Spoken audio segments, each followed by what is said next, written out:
이 사람은 가수일까요? 뮤직비디오 감독일까요? 아니면 디자이너일까요?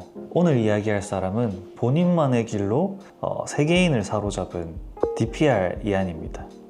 근데 저는 오늘 음악 이야기를 하려고 하는 건 아니고요. 왜 전 세계 사람들이 이 사람 작품에 빠졌는지, 그리고 왜 브랜딩을 하는 사람이라면 이 사람을 한 번쯤 보면 좋은지 그 이야기를 하려고 합니다.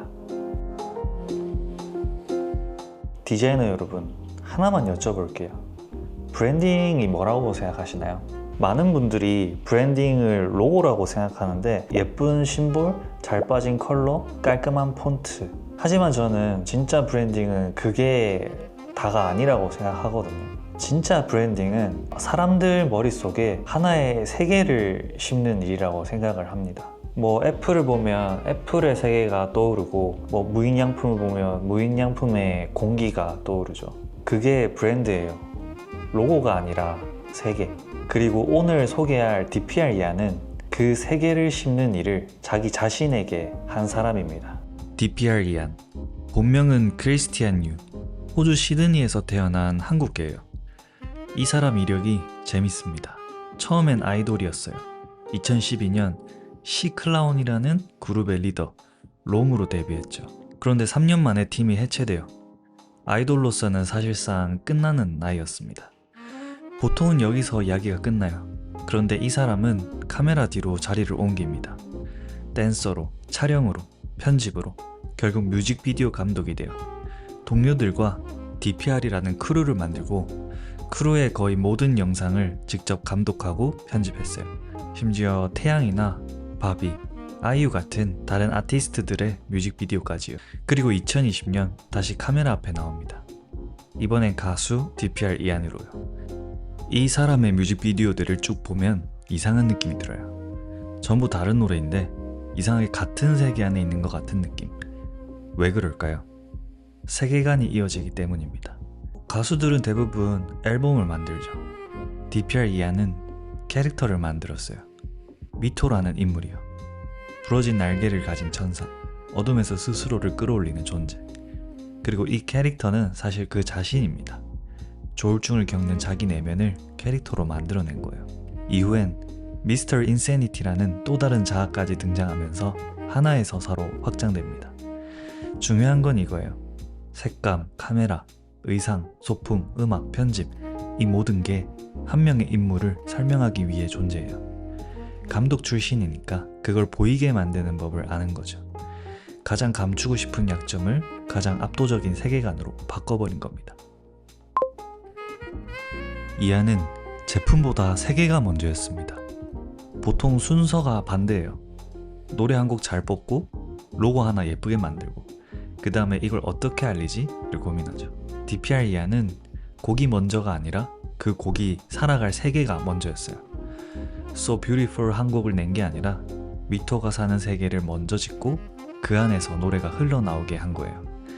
그래서 팬들의 반응이 이 노래 좋다가 아니라 이 세계가 궁금하다가 돼요. 브랜드로 와도 똑같습니다. 나이키는 신발을 먼저 판 게 아니라 도전이라는 세계를 먼저 만들었고, 애플은 성능이 아니라 다르게 생각한다는 세계를 먼저 세웠죠. 제품은 그 세계로 들어오는 입구일 뿐이에요. 사람들이 사는 건 제품이 아니라 그 세계입니다. 그러니 디자이너라면 질문을 바꿔야 해요. 뭘 만들까가 아니라 사람들을 어떤 세계로 들어오게 할까?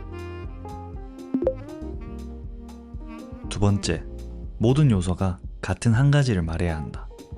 DPR 이안의 뮤비를 뜯어보면 소름 돋는 게 있어요. 색감, 조명, 카메라 움직임, 의상, 소품, 사운드, 심지어 편집 리듬까지 전부 미토라는 한 사람을 설명하고 있어요. 어두운 색조는 그의 우울을, 부러진 날개는 그의 추락을, 흑백과 컬러의 전환은 그의 감정 기복으로 말해요. 따로 노는 요소는 하나도 없습니다. 이걸 디자인에선 브랜드 시스템이라고 불러요. 로고, 컬러, 폰트, 톤 앤 매너, 사진 스타일이 전부 같은 메시지를 향해 정렬되어 있는 상태죠. 반대로 대부분의 브랜드는 여기서 무너져요. 로고는 고급스러운데 인스타는 조금 허접하고, 매장은 미니멀한데 광고는 요란하죠. 요소들이 서로 다른 말을 하는 거예요. 그런 사람들 머릿속에 하나의 상이 안 맺혀요. 요소가 10개여도 말하는 건 하나여야 해요. 그래야 그게 세계가 됩니다. 세 번째가 제일 중요해요. 세계관은 설명하는 게 아니라 반복하는 거다. 사람들은 흔히 세계관을 한 번에 짠 하고 설명하려고 해요. 긴 소개 영상, 세계관 설정집처럼요. 근데 DPR 이하는 설명하지 않아요. 그냥 앨범마다, 뮤비마다 같은 결을 계속 쌓아요. 미투가 나오고 미스터 인세니티가 나오고 같은 색과 상징이 반복되죠. 제가 이 사람한테 가장 놀란 건 완성도가 아니라 일관성입니다. 몇 년 동안 앨범이 바뀌고 캐릭터가 새로 생겨도 세계가 무너지긴커녕 오히려 더 넓어져요. 왜냐하면 세계관은 한번 크게 보여준다고 믿어지는 게 아니거든요. 같은 결이 반복될 때 그제서야 사람들이 그 세계를 진짜라고 믿기 시작해요.